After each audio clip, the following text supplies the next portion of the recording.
이어서 계속해서 피부병에 관한 규례를 이제 보게 됩니다. 어제는 특별히 뭐 전체적인 이 뭐 나병에 대한 이야기를 하고 있는데, 여기서 우리가 먼저 하나 살펴볼 것은 여기서 말하는 이 피부병의 그 지칭, 뭐 나병, 종기, 그리고 뭐 어루러기, 뭐 이런 말들이 지금의 우리가 알고 있는 그 말들과 이제 똑같다고 생각하면 안 됩니다. 그래서 나병이 나병이 아니고, 그리고 어루러기가 어루러기가 아니고, 옴이 지금 우리가 생각하는 그 옴이 아니고, 지금 이 몇천 년 전의 이 기록이기 때문에 비슷한 것이다라고 생각할 정도의 수준이지, 정확하게 그 병명을 우리가 생각하는 그것으로 생각할 수는 없다. 그런데 중요한 것은 여러분 이 말씀을 읽으면서 좀 궁금한 점이 생기지 않습니까? 첫 번째가 뭘 이렇게 피부병에 대한 얘기를 자세하게 다루실까? 그것도 지금 보세요. 오늘 우리가 읽은 이 말씀에 또 내일도 계속 이어지는데 총 다 하면은 59절이 59절이 이 피부병에 일단 할애가 돼 있고, 14장에도 이 이야기가 또 계속되며, 또 나중에는 이 피부병이 집에 번지는 곰팡이로 또 발전이 됩니다. 그래서 아니 뭘 이렇게 하나님께서 디테일하게 이거를 다루시고 이렇게 또 뭐 이렇게 많은 부분을 할애하면서 이스라엘에게 이 규례를 하실까? 사실 우리의 생각에는 이보다 훨씬 더 중요하고 우리의 삶을 더 괴롭게 하고 또 하나님과의 관계를 어렵게 하는 일들이 많을 터인데, 하나님께서 유독 이 피부병에 관한 것을 이렇게 더 자세하게 다루시는 이유는 뭘까? 뭐 이런 게 궁금하게 생각이 되죠. 먼저 첫 번째 우리가 생각해 볼 것이 뭐냐면, 지금 우리가 생각하는 피부병에 대한 생각 혹은 이 공포보다 이 당시에 이스라엘 백성들이 겪었던 그 공포와 두려움이 훨씬 컸다는 겁니다. 그러니까 예를 들어서 제가 한번 생각을 해볼게요. 그 10가지 재앙 중에 여러분 기억하시죠? 여섯 번째 재앙인가요? 거기가 보면 피부에 종기가 나고 뭐 전염병 나고 뭐 이거 기억하시죠? 그것 때문에 사람들이 심히 고통을 받을 정도의 수준이었다. 지금처럼 뭐 피부과가 가거나 뭐 여러 가지 무슨 뭐 바르는 연고가 있는 것이 아니었기 때문에 한마디로 종기 자체로, 피부병 자체로 사람들이 상당한 위협을 받을 수 있었다는 것입니다. 그리고 성경을 또 살펴보면 기억해 보세요. 여러분 그 고난의 사람 욥을 한번 생각해 봅시다. 욥이 자식도 죽었습니다. 그렇죠? 그리고 아내도 뭐 떠났을 수도 있고요. 그리고 여러 가지 이제 몸에 병이 생기는데, 결국 욥이 가장 힘들고 괴로웠던 이유, 최종적인 이유가 무엇입니까? 사실은 뭐예요? 몸에 난 이 피부병 때문이었어요. 그래서 어떻게 해요? 얼마나 그게 가려웠으면은 기왓장으로 막 긁습니다. 그리고 하나님 앞에 너무 괴로우니까 이걸 하나님께서 고쳐주시든지 날 죽여주시든지 뭐 이렇게 나올 정도예요. 그러니까 지금 느끼는 그 공포보다 그 가지고 있는 파괴력이 훨씬 더 컸다는 것을 우리가 이해하게 되고요. 이에 대한 마땅한 이 치료 방법이 없었기 때문에 이렇게 하나님께서 이 피부병을 또 자세하게 다루시는 것이다, 이렇게 볼 수 있습니다. 그래서 지금도 여러분 생각을 해보면 욕창이라는 거 아시죠? 욕창? 우리는 뭐 이렇게 잘 움직이고 돌아다니니까 잘 모르는데, 이제 그 요양병원 계신 분들 중에 제일 힘든 이 질병 중에 하나가 욕창인데요. 이제 그게 한번 나타나면 사실 되게 힘듭니다. 그것 때문에 돌아가시는 분도 많고요.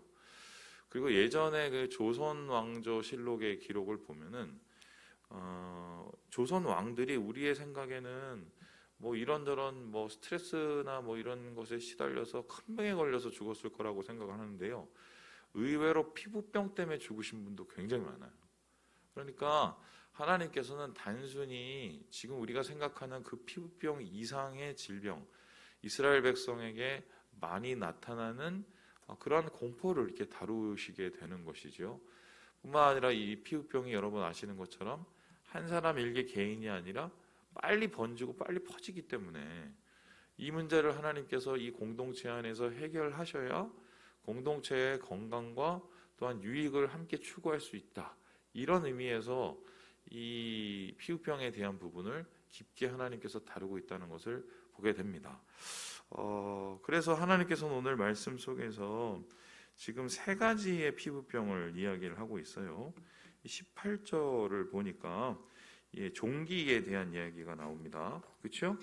그리고 24절을 보니까 화상에 대한 이야기가 나와요. 그죠? 그리고 29절에 보니까 옴이라는 것에 대한 나옵니다.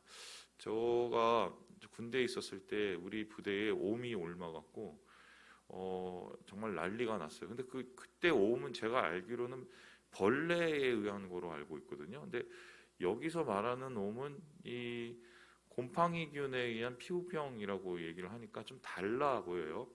그리고 마지막에 보니까 이 38절, 39절은 어루러기에 대한 부분을 다뤘어요. 저는 오늘 이 말씀 읽기 전에 어루러기가 뭔지 몰랐습니다. 여러분 아셨어요? 어루러기? 저는 그런 말을 써본 적이 없어갖고요.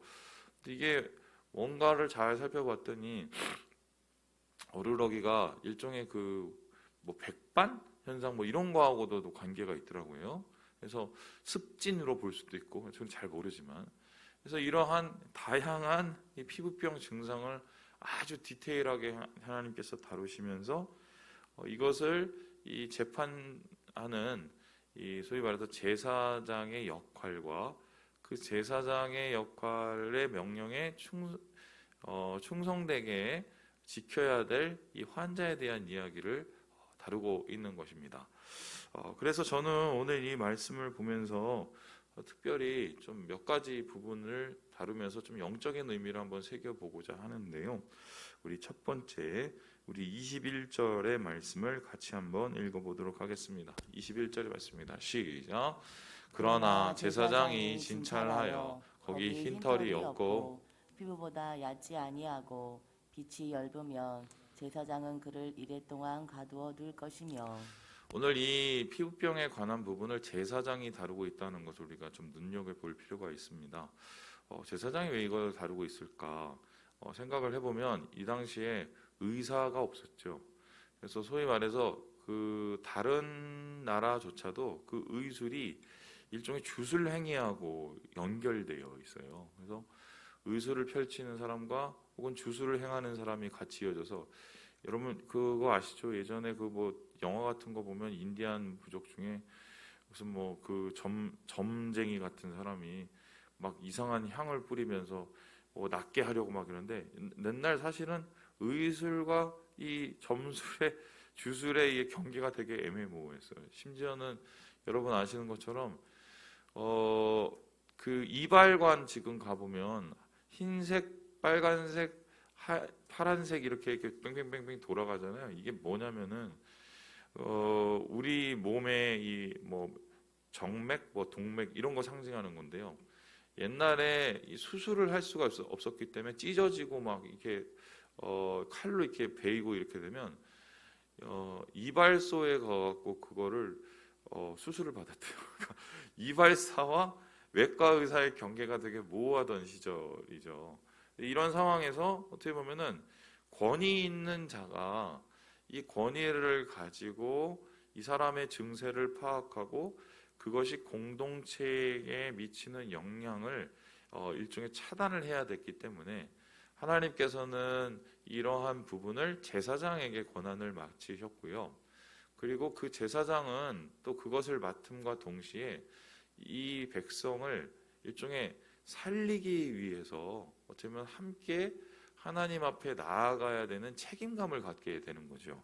그런데 오늘 이 말씀에서도 보는 것처럼 판정의 기준을 보면 뭐 디테일하게 뭐 이런저런 뭐 털이 좋고 먹고 이런 얘기를 하고 있지만 결국 그 격리 기간이 7일에 해당되는 겁니다. 7일을 보고 또 안 좋으면 다시 7일을 또 하고 이 소리는 뭐냐면 제 생각에는 어쩌면 한 번 걸렸다 그러면 아유 한 달 동안 뭐 들어가 있어요. 뭐 귀찮게 또 나와. 사실 그거를 보고 있는 제사장도 사실 그렇게 기분이 좋지는 않을 것 같은데 그런데 계속 7일 단위로 그것을 바라보고 다시 관찰하는 이유가 무엇일까 생각을 해보면 이것은 창조와 혹은 예배와 관련된 얘기죠. 안식일이 7일에 걸쳐서 반복되기 때문에 하나님께서 주시는 그 7일의 안식일 동안 7일간의 한 주 동안 이 사람을 위해서 뭔가 애쓰고 힘쓰고 기도하고 또한 이 사람도 그 7일 동안의 격리 기간을 통해서 뭔가 자기 자신을 돌아보는 시간을 갖지 않겠습니까? 그래서 하나님께서는 이 제사장을 통하여서 이런 증세를 살펴볼 뿐만 아니라 이를 위해서 공동체 전체의 문제로 함께 이것을 회복하기 원하시는 이 이야기를 오늘 말씀에서 보게 되는 것이죠. 그리고 여기서 이제 끝나는 것이 아니고요. 이것이 나아지는 그 과정을 우리가 좀 살펴보면 더 깊은 생각이 들게 되는데요. 우리 함께 37절의 말씀을 같이 한번 읽고 마무리를 해볼까요? 37절입니다. 시작. 그러나 제사장이 보기에 몸이 여전하고 그 자리에 검은 털이 났으면 그 몸은 나았고 그 사람은 정하니 제사장은 그를 정하다 할지니라. 지금 이 치료되는 그 과정 속에서 최종적인 판단 역시 제사장이 하게 됩니다. 그리고 그가 정하다고 얘기를 하고 그를 다시 공동체로 복귀시키게 되는 것이죠. 사실 제사장의 가장 큰 역할은 이거죠. 이게 부정하냐, 이게 정하냐, 이게 피부병이냐, 아니면 이 피부병이 끝났냐, 이것을 판단한다는 것입니다. 그러면 제사장이라는 직책은 뭡니까? 결론적으로 뭐냐면 이것을 영적인 의미로 살펴본다면 부정한 것의 영적인 의미는 죄죠, 그렇죠? 정한 것의 영적인 의미는 거룩입니다. 그러면 제사장은 죄와 거룩을 구별할 수 있어야 돼요, 그렇죠? 부정한 것과 정한 것을 구별할 수 있어야 된다. 그래서 그것은 하나님께서 주시는 규례와 말씀으로부터 기준이 되고 그것을 가지고 세상을 진단하고 우리의 삶을 진단함으로 어떤 것이 하나님이 원하시는 온전한 것임을 판단할 수 있는 이 지각이 제사장에게 있어야 되고요. 두 번째로 이 제사장에게 있어야 될 건 뭐냐면 결국 이 사람이 다시 공동체로 회복되기 위한 그 절차를 제사장은 끊임없이 준비를 해야 되는 거죠. 그런 의미에서 우리가 이 세상에 주님이 부르신 왕 같은 제사장이다라고 생각을 해본다면 우리는 이 왕 같은 제사장으로서 세상을 살아가면서 중요하게 분별할 수 있는 눈이 생겨야 돼요. 정한 것과 부정한 것, 죄와 의를 분별할 수 있는 눈이 우리에게 있어야 되고요. 두 번째는 우리를 통하여서 사람들이 회복되어 다시 주님 앞에 나아갈 수 있는 그런 치유의 통로가 우리가 되어야 되지 않을까. 그래서 오늘 이 제사장을 통하여서 회복되는 이 사람의 모습을 보면서 그리스도인, 이 땅에 빛과 소금 되고 왕 같은 제사장으로서의 역할을 하는 그리스도인의 모습을 다시 한번 새겨보게 되겠다, 이렇게 생각합니다. 오늘날 같이 이렇게 피부병과 같은 코로나가 창궐한 이때에 이것이 매우 중요하다고 생각합니다. 여러분, 옳고 그름, 의롭고 죄스러운 것을 구별하는 그 눈을 가지시고 또한 나를 통하여서 주의 치유와 회복이 일어나는 하루를 기억하시면서 주님 안에서 의미로운 하루를 시작하시는 우리 모든 형제 자매들 되시길 주님의 이름으로 축원합니다.